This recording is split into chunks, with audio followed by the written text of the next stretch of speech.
Welcome back to Translating Infinity, the Evolution of an Experiencer series. This is Eileen Meyer, your host and the creator of this series. Everything I do in my life has always felt very guided. I haven't always followed the guidance, but there have been some consistent, repeating nudges that have landed me where I am today. I've actually tried to create this series before, but as would happen often in my life, I'd receive a vision and I'd get so excited about it that I would sort of jump the gun. And as a result, it would just be too soon to be visible enough in consensus reality for it to get any traction. In the end, these false starts became practice runs for this timing that we're in now. The more I speak with experiencers today, whether I record them for this series or not, the more certain I am that this is the right timing for it. My guest on this episode reflected this to me in her own perfect way. While I do enjoy speaking to any and all experiencers, I especially appreciate the topic of transformation and the evolution of consciousness. And I admire the sheer courage it takes to keep going in life under these circumstances. It's tough when we absolutely know that there is more to human consciousness than the collective has been given. And because we can't explain it in existing terms, we're called crazy. It's okay, though. It's kind of a paradox to expect one that has learned to attune to a universal language to then translate this pure knowing into linear words. So I do have an extra respect and appreciation in my heart for those who have been navigating their entire lives through the contrast and under these strange and difficult circumstances. When one has virtually no one to talk to or no known avenue for support with these beyond the norm events, it can be a lonely path. While those around us perceive us as living in some spectrum of normal, we may have visitations, interdimensional downloads and teachings, consistent inner guidance that many times goes against the existing cultural, religious, or political grain, the bioenergetic upgrades that can sometimes be frightening. And for some of us, we continue to hold a certain passion or mission in our hearts that cannot be fully defined in the world as we know it. But we still carry this torch forward into now. A common theme with almost every experiencer I've talked to is the very real moments in time when we have felt that suicide might be the only way out of this extreme pain of not fitting in. I have a very knowing sense that a lot of the sharp rise in suicides in the younger generations, who knows, maybe the older generations too, has a lot to do with souls that arrive here with far more connection to their creator, to their universal knowing of the truth of their own and humanity's potential. And when they are born into families and communities that are, let's say, unable to support their unique needs, they find that the contrast is just too much. This alone drives my work, my own mission. If I can help one human who is on the verge of ultimately giving up because they cannot see or hear from anyone like themselves or receive the validation and permission to be who they are, if I can reflect to them what I never received, then every bit of this pain, shame, confusion, and judgment that I've endured in this human experience would certainly be worth it. This is why I make it a special point to thank these experiencers that I speak with. When I know they were at this point in their lives, and probably on several occasions, like myself, and they did not end their lives. It saddens me that so many have departed in this unnecessary, tragic way. At the same time, it truly is a celebration when I find other grandmother and grandfather aged experiencers who are still here, having found a way to be who they are while still immersed in this extremely wounded and polarized world. So to any experiencer, to any human that may hear my voice and resonate with what I'm saying, who may be considering suicide, please reach out. And please consider that you may be one who is truly here to change this world. Please stay. We need you. I never intended to go to that place, but I felt compelled as I was getting ready to record this. So just know that I mean it. Okay, you can support the production of this show as well as all the other projects that I love juggling on a daily basis that are along the lines of awakening and spirituality and contact and kundalini. And I love covering all of it because it's been my life. And I know it's been, well, for a lot of you, your lives too. So anyway, I love what I'm doing, and I want to thank my current beloved patrons. I've got a few of them now, and I'm very excited about this because every bit helps to cover the cost to continue being and bringing original content in this way. My guest for this episode is Jeanne Henderson. She lives not far from the Twin Cities region of Minnesota, not exactly known for its radical spirituality, but then again, most of us experiencers seem to be scattered around the world and just where we need to be. While Jeanne has decided that she wants to essentially come out with her name and photo on this episode, we can feel throughout the conversation that whether she did this or not, she's still been very committed to her mission and purpose and will continue to do so. I don't feel people have to take this last step to expose their lifetimes of high strangeness compared to the, quote, normal life we were indoctrinated within. I simply make this platform available to do so if they wish. But I understand it's a deeply personal decision, and I greatly respect each individual's choosing. They are the only ones who would know for sure if they feel they need to continue to align with the unique context they've been serving within, and if it would have any extra added value to share more of who they are. In my own life, my particular passion and mission absolutely requires me to be out, as they say. So for those experiencers that feel they have much to contribute by being a guest on a show such as this, please know that you always have that option to remain anonymous. With all that said, Jeanne is quite an inspiration. Her passion to serve, to uplift, to inspire, to encourage others has nothing to do with the need to shine the light on her own story. She truly is here to love and to be an example for not only her own grandchildren, but to everyone she touches on a daily basis in her community. Let's talk to Jeanne. I think most of my life I've been very misunderstood, and I had ideas and inspirations and teachings from some unearthly beings, which led me to want to raise and shift the consciousness of humanity and bring them to a new level of relating. And I saw, it seems like I was put in situations to see how things worked, or basically how they don't work. So I was in corporate America. I was looking at that. I was in cooperatives looking at that. So it was like I couldn't get a job unless Spirit wanted me to be there to check it out. And through my journey, I had realized the distortions of what we're living.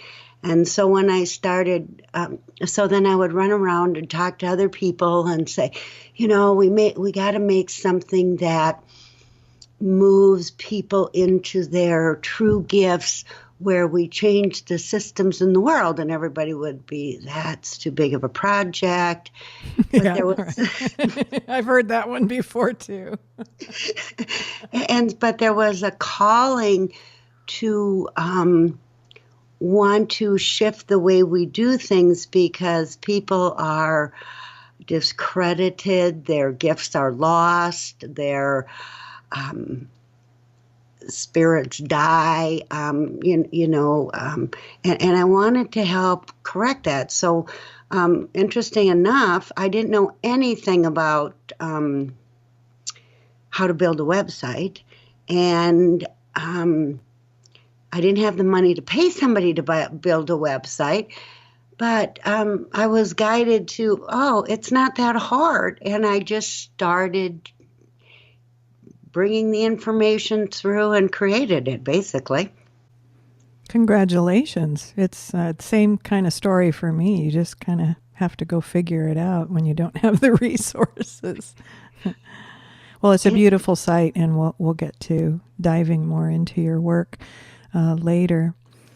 But you reached out to me. I've just been kind of broadcasting here and there that I want to meet and talk and record with other experiencers, because I love the kind of magic, the energy that happens between two or more people who have these knowings, who have been exposed or remember a connection that is greater than, it feels greater than what we're doing here and how we're utilizing our consciousness now in this reality.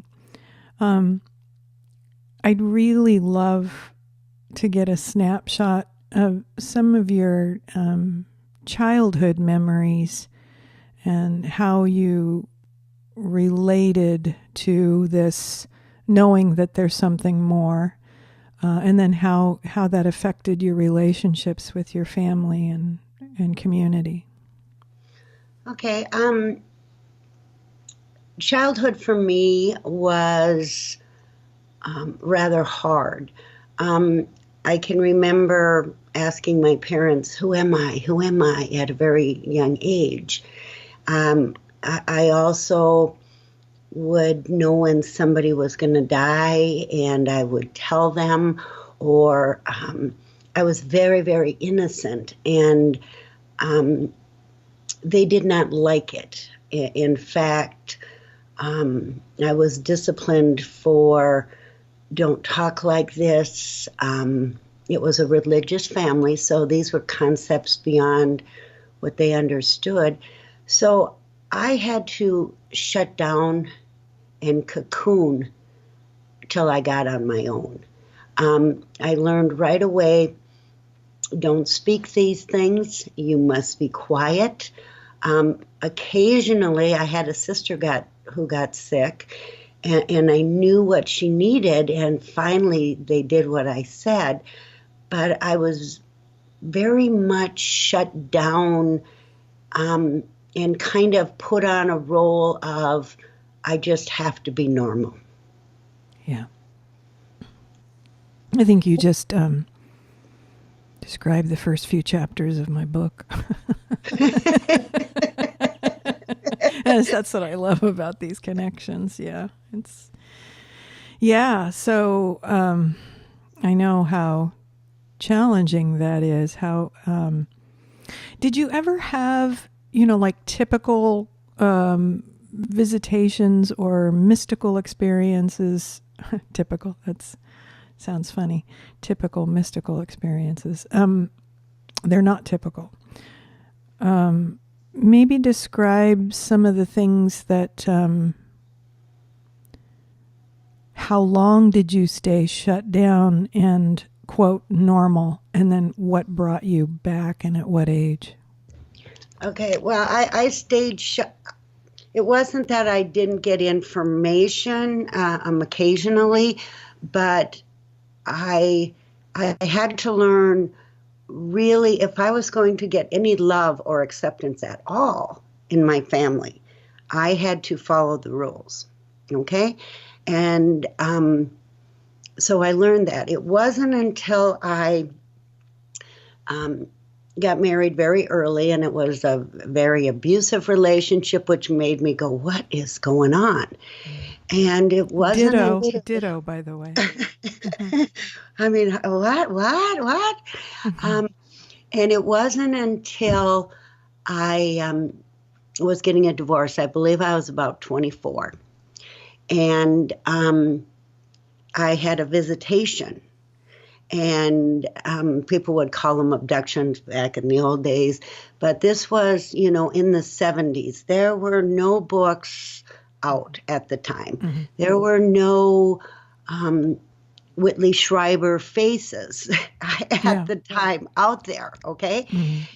And it shook my reality so much, okay? At first I was terrified, but it didn't take me long to get to let go of the terror because it rocked my world. Mm-hmm. But I would have lights turn on and off in my house. Oh my God. I had a electric can opener on my counter that would start buzzing. I would have the TV turn on and off. And as I started getting these these visitations, okay, they started teaching me because I came to a place of accepting it. My children even saw these beings, okay? And at that time, I started to reach out and even told my parents and stuff. And boy, that was a slam like you wouldn't believe. Yeah, I know those slams. Okay. So what happened was I went to a rare bookstore that is no longer in business, and I would be reading 3 to 4 books at a time. Yeah. And these beings and other beings would show up, and they were teaching me things, but I had to be very quiet. I wanted to talk to people. I went to a hypnotist at one point, and she was scared. Yeah. Mm-hmm. Right? Mm-hmm. So there was like this no community out there. I didn't feel I was going crazy at all, though. In fact, before they showed up, what was really weird is I would go to my patio door and look in the sky, and then I'd run to the front of the house. It was like I was expecting them. Mm-hmm. On some level, I knew they were coming. Yes. And that's when I could no longer deny what was happening, that I was learning, and from different galactic races, let's call them, for lack of a better word. They were teaching me things and showing me things, and my reality was just expanding. The hardest part was I had no one to talk to about it. Right. Because if I did, and the beings even told me, unfortunately, people will not understand. They'll lock you up. Mm-hmm. So I knew that in the back of my mind. I couldn't really say much because they would say I'm crazy, take my kids away, do that kind of thing. Right. So that's how it all started, kind of as a horror shock, when they showed up in my bedroom, 5 little beings talking to me, we're not going to hurt you, with telepathy, and I became very comfortable with them over the years, and other ones too. Which were the ones that you were first introduced to, or that you remember, and what you just described, the 5 beings? What did they look like? I think they were the little grays, but they weren't horrific or anything. Mm-hmm. In fact, I mean, the reason I went into terror because it was a shock in my reality. So, but I could always tell when they were coming because the room, you could see all the dust particles. It was like this room came alive, and you can't believe how dusty our environment really is. Yeah, I can. And so I would have this, and they would start telling me their story, that they aren't these evil beings that everybody thinks they are. And they said that, we had made an agreement before I came in here to work together for a while.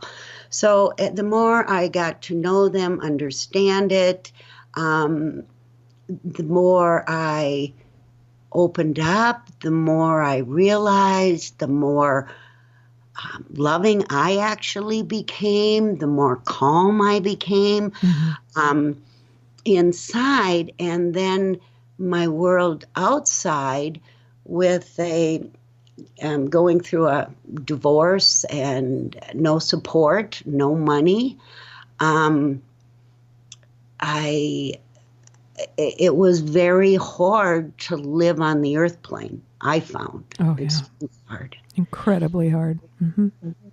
And if it wasn't for my children, I probably would have killed myself or something, because the density of the thinking, the lack of compassion, the lack of assistance, the lack of support, I found to be very hard to navigate. Yes. Well, first of all, so many parallels in what you're sharing. I mean, it's almost, like I said, it's almost as if you read my book and you're just regurgitating my story. But I know that's not the case, because I've talked to enough experiencers now to know that we all have so many parallel experiences, including all the feelings that come with being exposed to greater love, greater heart opening, integration with higher consciousness through these interactions. And then the contrast that occurs as a result of this in our everyday relationships and how we relate to this world. And I also several times really truly was ready to end my life, and that is part of the chapter in my book about going into a full Kundalini awakening. It was when I had a complete surrender type experience. I said, I don't want to do this anymore. Just please take me out of here, because I don't get it. So I can very much relate to what you're saying. And I also want to say thank you for staying. Yes. Well, like I said, it was the children. Yeah, same here. Yeah, my one child. Yeah. And, I did have a Kundalini awakening at one point, too, that was assisted by a human, most powerful person I've actually ever met on this planet. And I didn't even know it was going to happen. But as I went through all these experiences, the more I learned, the more I integrated, the more I read, the more I studied. I felt like I was in school day and night for years, trying to catch up or trying to understand or whatever. And as I was going through all that, after a while, I started meeting others who might not have been on the same path, but they were like influencers for me. And I'm sure I was influencers for them, that we had something to share with each other to help expand each other. And then after I started meeting a few others, it was a little more comfortable. Yeah, that's a great way to describe it. I was informed by this intelligence that part of what my work is to bring us together and get us talking with each other. This is kind of, my part of my mission. And what they said was that each of us as experiencers, just because we have to find some term to describe us, right? Right. we each have this treasure within us, as all humans do. But because we've had the experiences, we've been kind of nudged, or what I like to laugh and say, forced. We've been forced to really I hear that. feel this and grow and integrate, so that we could be more present at this timing, with what's happening, the breakdown in our outer world reality. And so anyway, I forgot where I was going with this part, but it's important. Oh, we have the puzzle pieces. That's what I was going to say. We each have this puzzle piece. And when we come together, we share our puzzle pieces. And every time I do one of these, or anytime I meet someone who's an experiencer in some form, there's just aha moments. There's just this, and sometimes it's even unspoken. You can just feel the information that you need just by being in the presence of another experiencer. Yes. Have you found that? Yeah, I have totally found that. And I got to give you a little anecdote. Spirit, or what, I don't know what words we should use. I don't either. So I don't it's either. So nebulous out there. But it was like I kept getting this message, and I had met this one man at this conference, and I didn't really pay any attention to him. And then I met him at another conference, didn't pay any attention to him. And then one day I'm coming out of Target. And this Target, perfect. Right? This girl slams on her van brakes and she jumps out. And she goes, "Weren't you the girl giving that class on aliens and stuff?" And I said, "Yes." She says, "You gotta meet my boyfriend. He talks just like you." And she said, "Can you come Saturday out to his house?" I don't know these people, but I've met many people I don't know, and I'm comfortable doing that now, or I have been. Yeah. And so Saturday I go out there, and there's the guy, right? Yeah. So we start doing a few classes together, and one day I have a friend flying in from LA, coming to spend the weekend. And the funniest thing happened. I said, "Well, my friend Matthew's coming in. We were doing something." And I said, "He's going to come and support it." And when we talked, it was the same friend that we both knew. Mm-hmm. And we had been doing stuff together for a good 6-8 months. Yeah. His name never came up. And so then you'd get to see the synchronicity of, these people have pieces, you have pieces, you're all interconnected.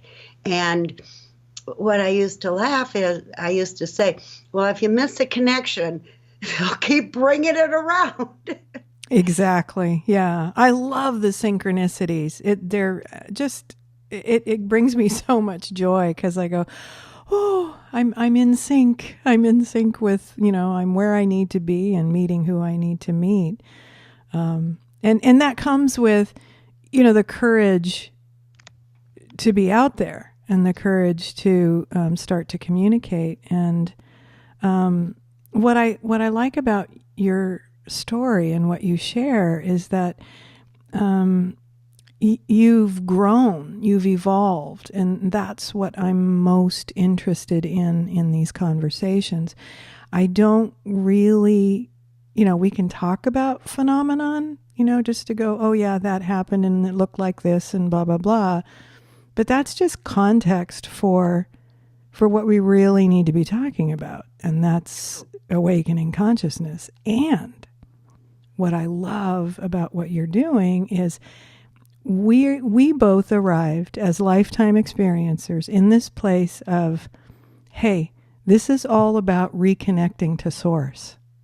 Yes. This isn't about, ETs visiting us from other planets and what do they look like? And, initially all of that is very interesting. But do you find that it's led you to this very, very important plateau of, hello, this is about ultimately reconnecting to our source? Absolutely. I think it was, I always like to do things a little different. So, it was my way of doing it, I guess. Right. Not an easy path, though. Not an easy path. Hell And, no. and, but yes. And I don't really even talk very much at all about the ET experiences anymore, or any of that, because then people feel bad that they haven't had that. Okay. Yeah, that's one component. Yeah. Mm-hmm. And it's not about that. No. And so I'm like you, I don't really bring it up. And then so much of the ego comes in too, which is not where I want to be with people either. I really want to empower people to find the source of who they are. Yes. And because we're all beautiful beings, no matter what. There's no but. Okay. So yes, I don't bring up these stories too often anymore either. Yeah, years ago, I lost interest it's like, I don't really, and that's really why I wrote the book, because it was like, okay, let's just get this down, the highlights. I couldn't, it'd be like 4 volumes if I wrote everything, because I kept journals and I documented things over the years. But I needed to move on from the story. Absolutely. Yeah, it's like, I don't care about the story, and it isn't about, like you said, it's not about being an experiencer. And how can I be an experiencer? Well, everybody can be an experiencer, and doesn't have to involve, extraterrestrials or angelic beings or fairies, the fairy kingdom, any of that. It doesn't have to involve any of these outer reflections. It's hey, do you want to meet your source? Then dive in, and because that's the ultimate destination. That's what we're all waking up to and recalling into our consciousness. And I feel these quote other intelligences.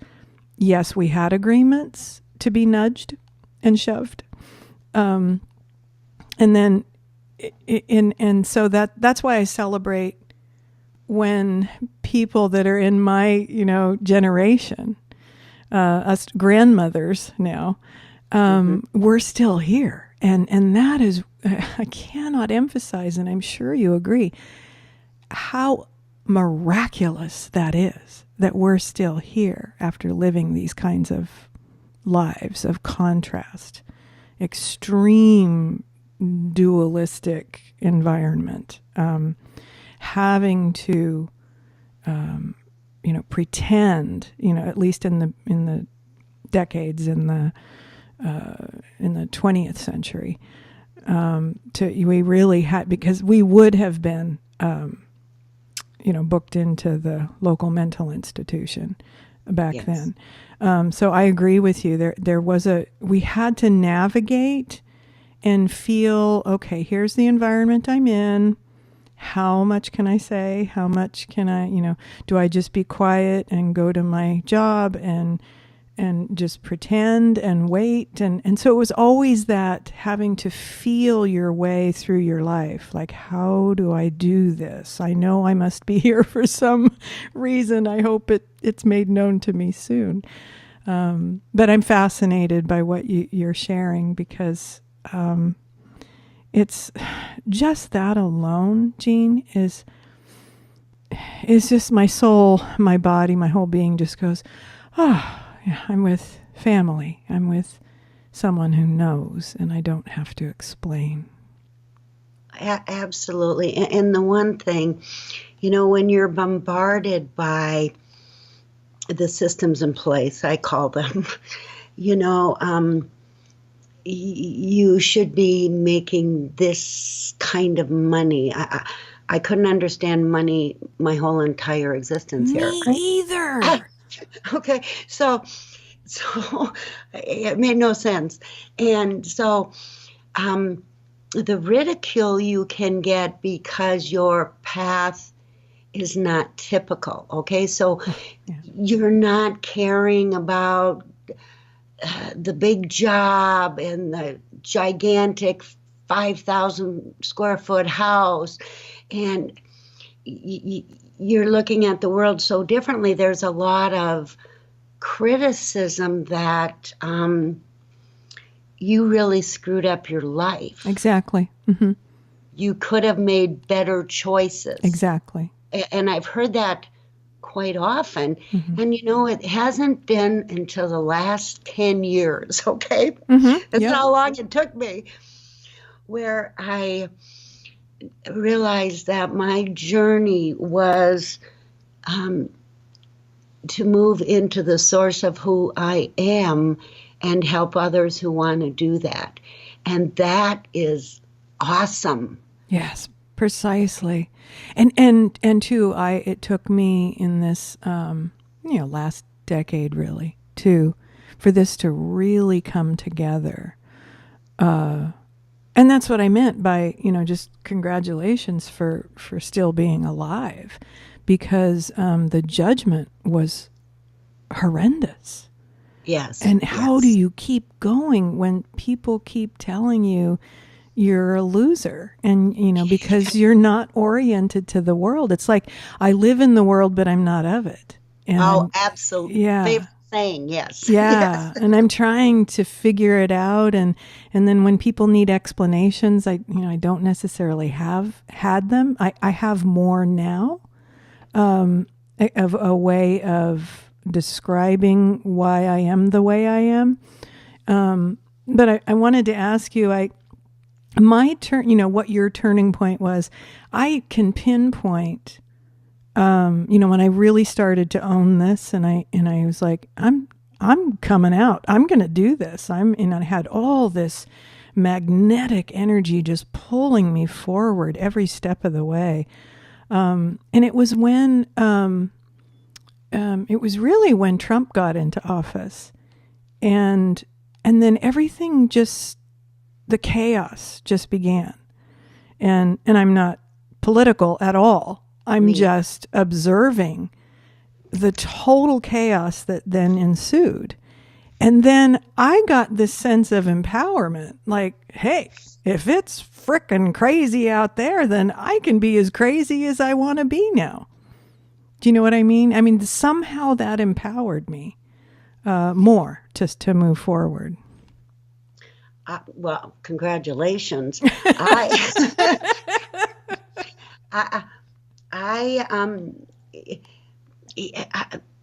don't think I know I have to come out now, okay? I feel I have to come out and speak this now. I've written a couple of books. Uh-huh. I've done I've got the background work, but I hadn't wanted to come out, okay? And it's funny because other people on this journey that I've known for 20 years, way back when, they're all coming out now, okay? Yes. Uh-huh. Every single one of them. And so part of me goes, okay, what's holding you back, okay? Mm-hmm. And Spirit keeps saying, you got to go, okay? Well, I'd love to really examine that more closely. It might help other experiencers. Of course, I have my own perspective of this decision process, this knowing when it is time to step out. So I just want to say, you live in the Midwest, right? I mean, yes. You live in a, it does depend on where you are and the context of where you are, both geographically and, in spiritual community and so on. So what can you dive a little bit further into that process of, how does that feel to step out and make these, statements, true statements? It feels good to, it feels good to make them. What the hesitancy for me is the criticism, shame, and ostracism that's happened my whole life when I try to be me. Yeah. If that makes sense to you. Yeah. Yeah. No, do you have fear that, like, you don't want your family to be criticized and judged and laughed at? Are you afraid of that happening? I don't think they would even get involved in it. No, I don't think I'm afraid of that. Mm-hmm.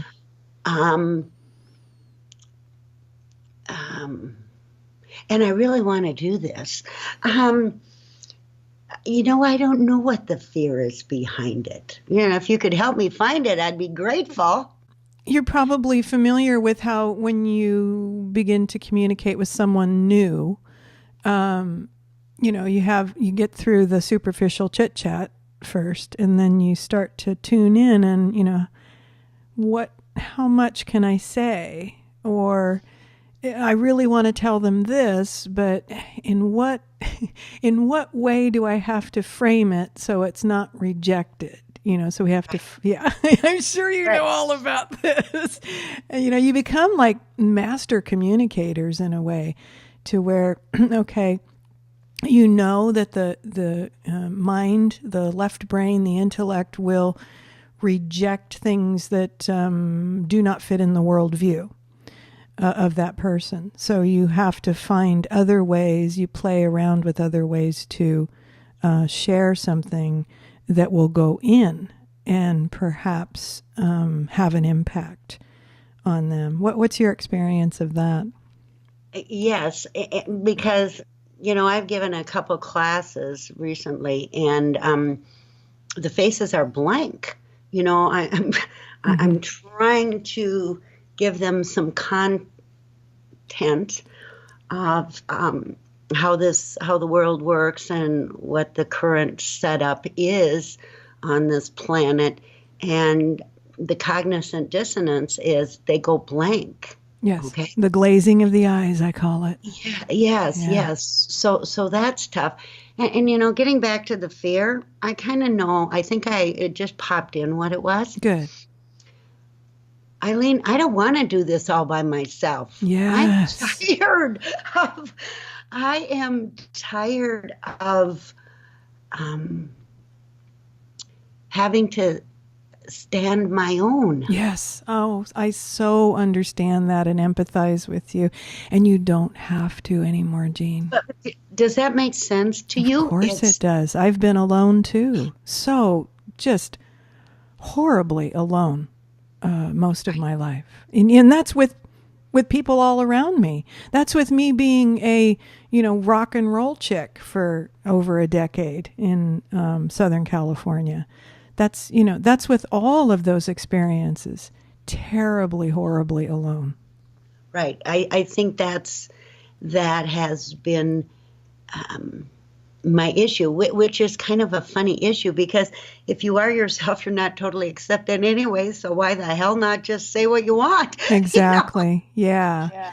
Yeah. Kind of a conundrum there, It is a conundrum, and that's what we're all coming to are these walls of where the programming is challenged, and that's the eyes glazing over. That's the paradox. That's the conundrum. It's like, well, how does this work? How do I, with what you're telling me about your experiences?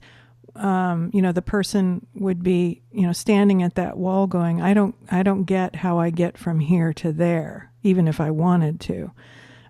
So the eyes glaze over, and the cognitive dissonance, as you referred to, occurs, and then a decision has to be made. Okay, and most of the time I'm going to reject this new information because I've got this comfortable zone of what life is, who I am in this life, in this context, and I'm not willing to expose myself to more love, more connection, more universal connection. So I choose to go back into what I know. Exactly. Yes. Yeah. And so that's, what I feel we're here for, is to just be a demonstrator of this, an example of how we move through these stages of consciousness, because when you have other non-human intelligence communicating with you, you have to go through a process of how is this even happening? And you have to orient to it. So who better to help people through these times than someone who's been through it? You know, for some of us, our entire lives, we've been preparing for this. And I just want to give your audience a little tip. I've learned to recognize if people are ready. Okay. Cool. And if you give them a tidbit, if they go into denial, or they go into justifying their actions, they're not ready to move forward. Right. They will do one of two things. They'll deny or they'll justify. Exactly. That's a good one. And then it's like, okay, they're not ready to move beyond where they're currently at, which is fine. But if they're open, then you can really make headway. Yes. Yes. And some people, I'm finding the more that I communicate and the more that I stand in my own authentic truth, the more people start contacting me or start responding to what I'm sharing. And so I'd like to drive this one home for the reason to fully come out and be this and make yourself available in this way is until we each make this decision to fully be present with who we are, then others who needed to find some marker for this or some inspiration for this in order to keep going in their lives, then possibly they might miss that marker because we were set up, to be that person for them. Sometimes it is that specific in the people that we meet and encounter on a daily basis. Yeah, I hear you. And I know I have to. The fear is lessening all the time. Yeah. And I am being pushed. And I'm sure you've experienced the cosmic 2x4s in your life before. If you, I call them, if you don't get it, believe me, that cosmic 2x4 will come. So I've been getting the message, okay? It's not that I haven't heard it. And I don't really want the cosmic 2x4. No. So, yes, I do know I have to, come out now. Yes. Yeah. And I think probably you are right now as we speak, and later when this is shared. When I talk to experiencers about doing a recording with me, as you know, I do give you the option of being anonymous, and I respect that. I completely respect that. I don't push anybody. They have to do this in their own timing when things feel right for them. Multidimensionally. Right. And it's that ego part. I don't want to talk about the stories. That's just not where I am anymore, Exactly, yeah. So, I didn't want to go there with people, and so that was stopping me a little bit too, like, oh, tell me your story. No, our stories have nothing to do with this. Exactly. Yeah. Yeah, it's about being a demonstrator, I feel, and that's in my ongoing connections with this non-human intelligence in the frequency format that they taught me. This is the guidance that in this timing right now, it isn't about, we've made a shift. I know that word's overused, but I'm talking about a very specific shift that is occurring in experiencers now, and many others, I'm sure, that don't call themselves experiencers. But what it is we can no longer,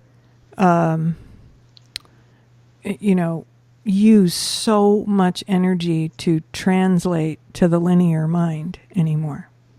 This is over, and this is what they showed me, that what the most important and valuable thing that we can do now is to be ourselves as fully as possible and demonstrate it, and not get so hung up in, okay, now I have to try and explain it to a scientist, or now I have to try and explain it to a religious person, or, all the energy that we used to use that I was referring to earlier, that we used to adapt or translate into their worldview, is we're not going to be doing that so much anymore.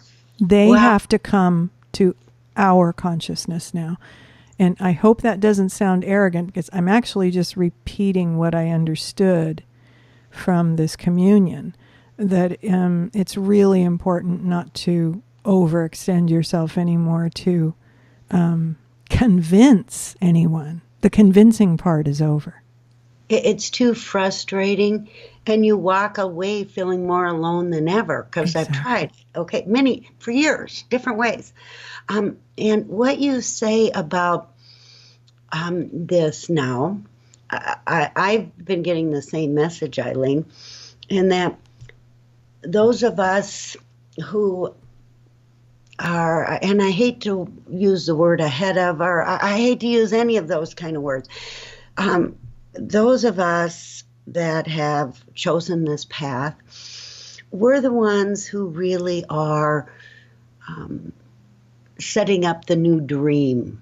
Okay, let's put it like that. Mm-hmm. Okay, we're the ones with the knowledge and the wisdom to help create this new form of how this earth plane's going to work.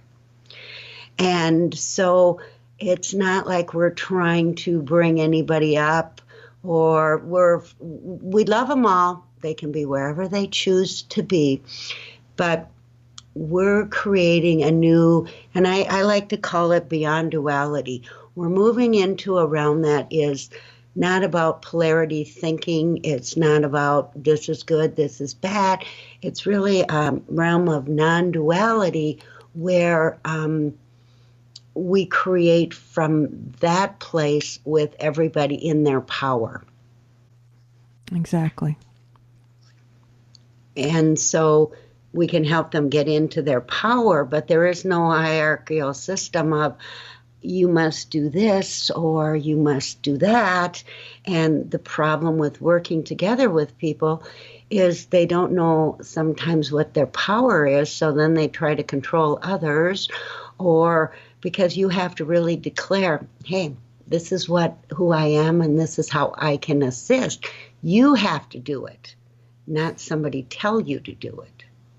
Exactly, and this is what I have found to be initially very frustrating, because people are used to receiving, here are the 9 steps to waking up, or just to put it simply, 1, 2, 3, 4, 5, 6, and then list out this mental construct, this mental ladder, that if they just do this and then this and then this, then boom, you're going to be connected universally. And that could happen. I'm not saying it can't happen, but it really is an inner commitment to continue to engage in what they taught me was, just this honest and innocent approach to your own consciousness, like a re-engagement that's humble, Right. There's a lot to be said for that Bible statement of be as little children, to enter the kingdom of heaven or whatever. I'm not a Bible person. I like some of the Jesus quotes, but anyway, it's true. I learned that through what I learned from this non-human intelligence, that this is the way to enter the kingdom of heaven. Absolutely. I think there is this huge vulnerability. And I can remember talking to a friend years ago when, I would meet somebody and they'd do something horrible. I said, I'm always shocked. And she said, you're always shocked because you don't really expect anybody to do these things. You kind of live in this naive place. Yeah. Yeah. And I didn't understand it then, but that is, you do need to get there. You're not looking over your shoulder all the time. You're really coming from a place of radiating love. And now you kind of understand when people do these things, but still I shake my head going, what? Yeah. What? Yeah, I understand what you're saying. I see the whole process more as like being in recovery, like the 12-step program. I'm not directly familiar with it, but I've read enough about it and heard other people in recovery talk about the steps, and it's quite profound, and is a good map for reorienting to this higher power instead of continuing to be addicted to this way of life that we were conditioned within. And the powers that be would love it if we would continue being programmed. Because as I see it, there's a lot of big plans for those who don't choose their greater consciousness. There's opportunity to experience more limitation in the coming years. Oh, absolutely. And one of the things that one of these beings told me too was, you came here to be a master of limitation. Oh, yeah. Not to be stuck in it, to be a master of limitation. And I couldn't really totally understand what that meant, but I do believe there are many, and they're all over the world, because I see these groups on Facebook and different things, and they're everywhere. And the consciousness is really to build something new now. And that's part of where my passion lies. New school systems, newer non-existent money systems. I don't know which way it's going to go. New systems that work for all the people, where there's actual true freedom. And I do see there are many people whose gifts are varied. There are some that are nature restorers. There are some that are physical body restorers. There are some that are, like us, are soul restorers, and each has their gifts. And when we start working together, really working together with all of these different things, is when we really start exploding. Exactly. And I'm so grateful for all of these people with their variety of gifts. Yeah. Yes. And I'm really, proud to be a part of that community, whether we're speaking to each other or not. It's inspiring. And the other thing that the beings told me was that we've adapted, a lot of us, what they call light workers. A lot of us just adapted to the container that we found ourselves within, and which we had to. But now there are these greater gifts that want to come in and integrate for these times. So that's why it's important to go, okay, I've been operating this way my whole life. It doesn't seem to be working as well now. Should I give up? And, all those questions And, when I do sessions with people, these kinds of things come up. And I find that light workers and experiencers come to me because they're like, I've been doing it this way. I adapted, and now none of it works anymore. And then, so it's a reorientation that needs to take place, a shift, a choice to reorient to these greater capacities and gifts that are waiting, really to reconnect and come through. And it's very necessary now for us to have and employ and utilize more of our gifts now. Oh, absolutely. And the other thing I just want to mention is there is so much distortion and not valid information being fed right now. True. Mm-hmm. Okay?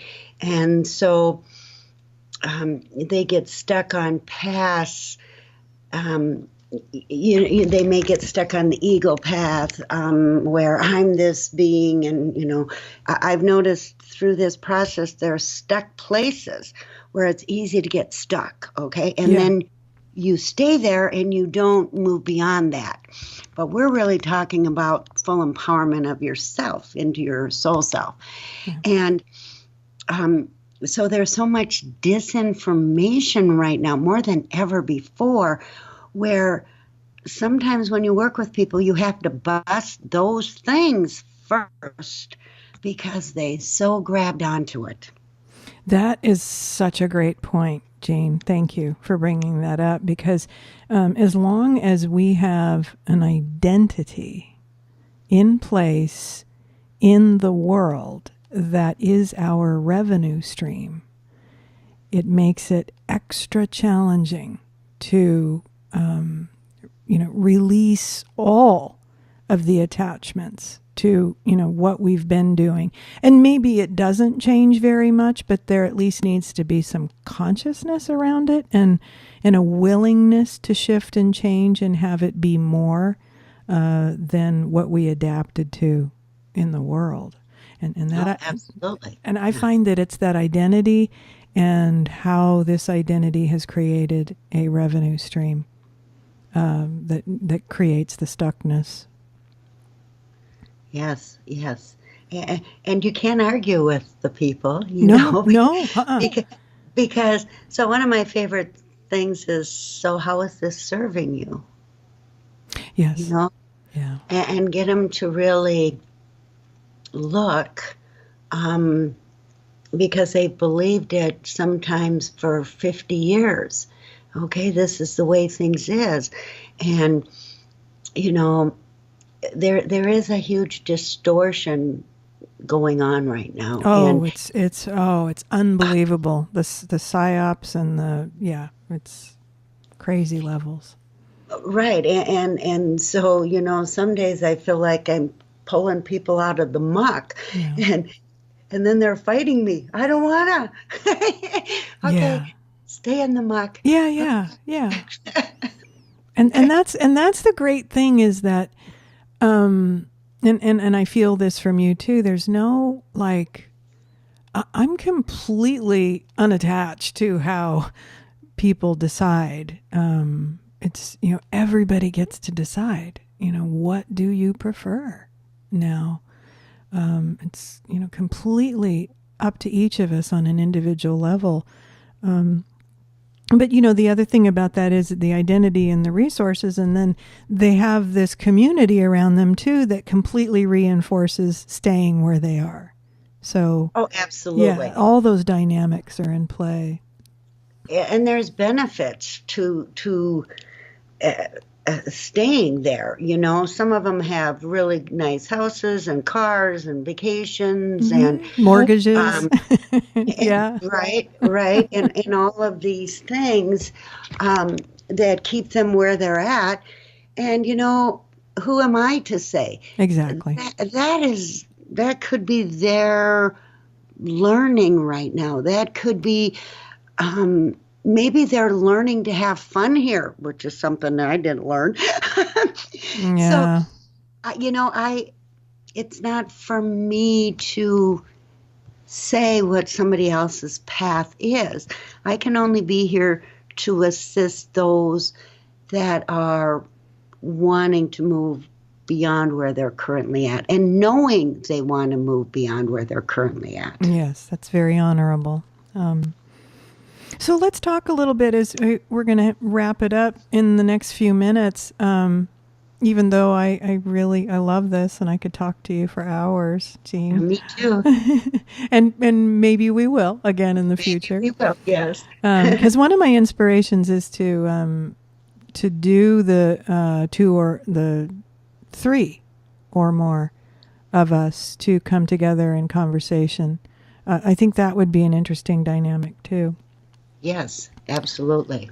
So tell me about what your life, your daily life is about now, and how you see it unfolding in the future, how you envision yourself being of service in these greater ways that we've talked about. And then you can tell us about your website and so on.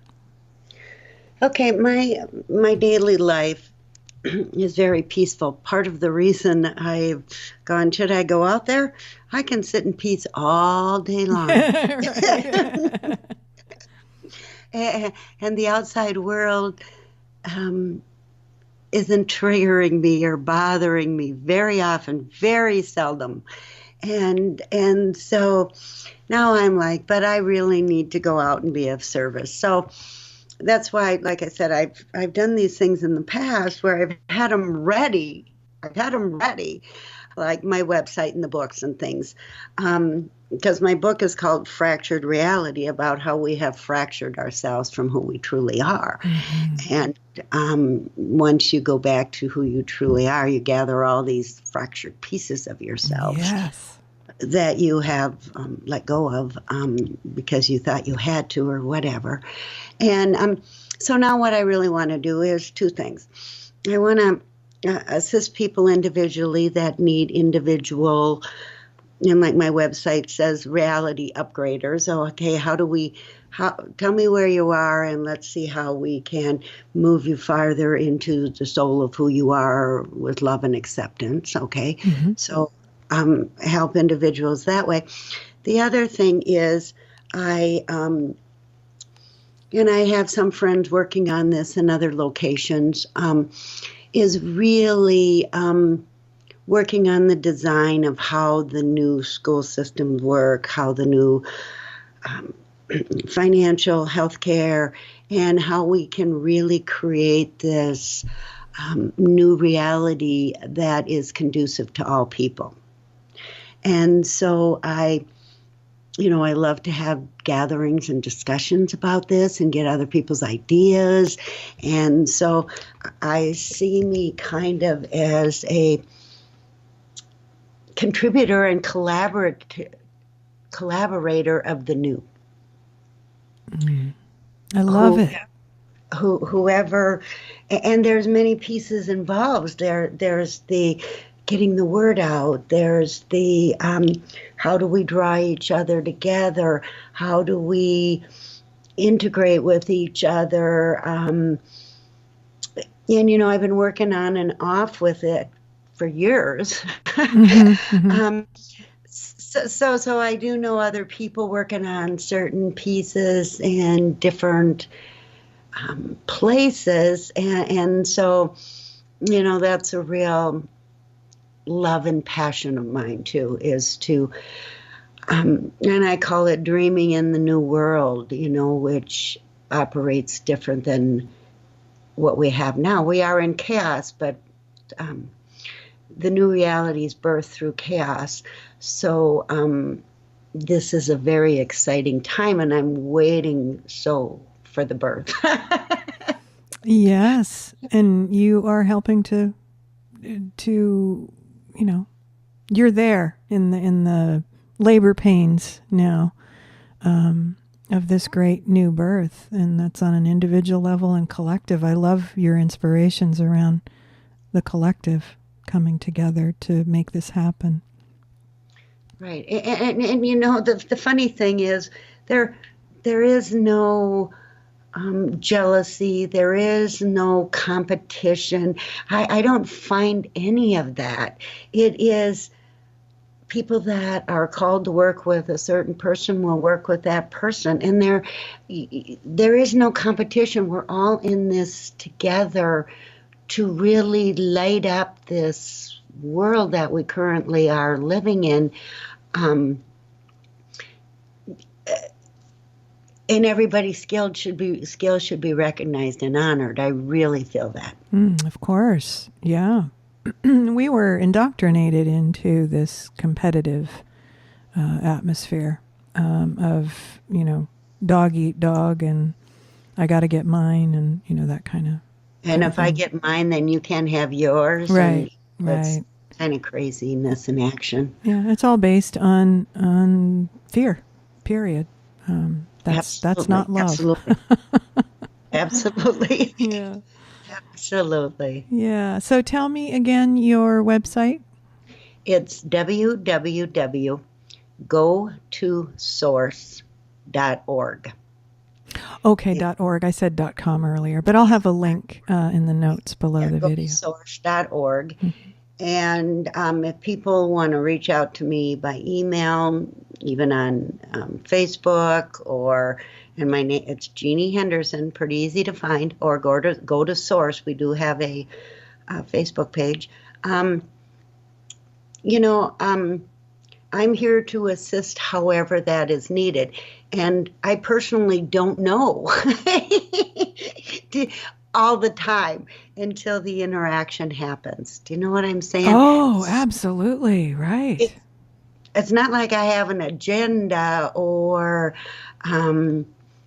whatever, or even a fee scale that people have to pay. That just isn't. That's not who I am, I guess. Yes. Well, I very much honor who you are, Jeanne. And I'm so grateful that we found each other and we had this opportunity to talk. And I hope we can talk again at a future time. I would love that. Yeah, and keep the conversation going. I just really want to expose people to a different kind of conversation between humans that's happening now that's very, very exciting. Those that they used to call insane or crazy, we were laughed at, Yes. made fun of, and damn it, we're still here. Well, I at some point I'm really getting very strongly, we need to have a gathering of some sort. For okay? Sure. I don't know how it's supposed to look. I don't have all the details. I'm not a good gatherer, but somebody that is. There you go, dear. There you go. Yeah.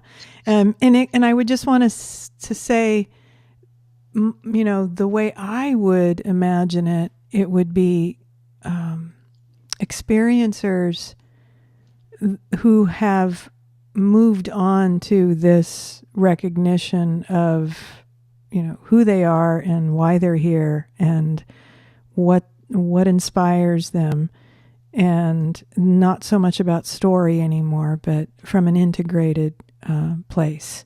And what is your how will you contribute? What's your contribution? Yeah.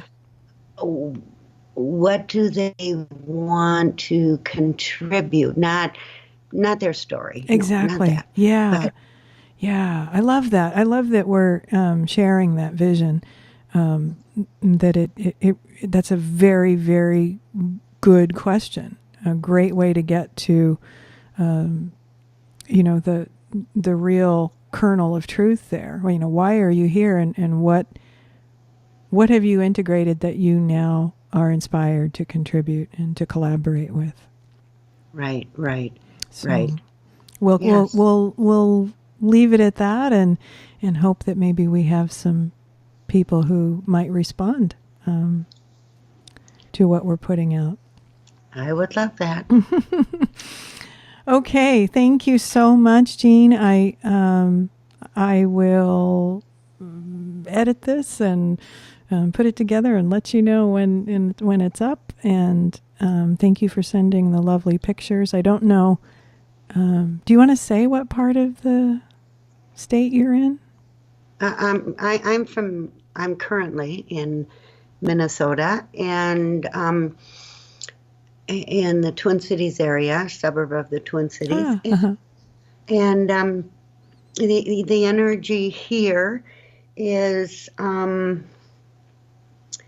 think we're a sleeping giant. When you wake this area up, they will be a huge contender, but they're not there yet. And they're starting in some areas to wake up, but I do feel it's a sleeping giant. But what we're mainly known for is like the Mayo Clinic, hospitals, a lot of hospitals and a lot of corporations, which of course both need to shift and change. Okay. Yeah. So I think that's kind of what we're known for. And we're known for Minnesota Nice, which is a little bit of a conundrum because they're nice but not soulful. Well, we've all been, practicing being the person we're supposed to be for so many years to fit into this reality. And they just need permission to let that go. And maybe you are one in your coming out that will help to crack that open in your area. Right. And I don't think I'm alone here. Oh, gosh, no. Yeah. It's, I think it's an area that it is unique in certain ways. So, and my grandkids are here, and that's the honest truth why I'm here, because I am protecting and teaching those little sweet souls. Yes. Yeah. I don't want them to be so programmed, so I, try to step in when needed. Yes. And thank you for that very important service in helping the little ones, giving them permission to be who they are, something we didn't have. I find that I share a lot and do a lot in that direction just because I would have loved to have someone like me from the future to come and tell me that I'm okay and I'm more than okay, Absolutely. Yeah. Absolutely. Yeah. And, I find that the people, they start to shift around you anyways, probably not even knowing they're shifting. Yeah, true. Just because you interject things, Right. You plant seeds too for some future time. Yeah. Yes. Okay, well, let's bring this to a close now. And again, I thank you for your beautiful heart and the work that you're doing in the world. And we'll talk again soon. I feel the same way, Eileen. You have a great day. Thank you. Okay, bye. Bye.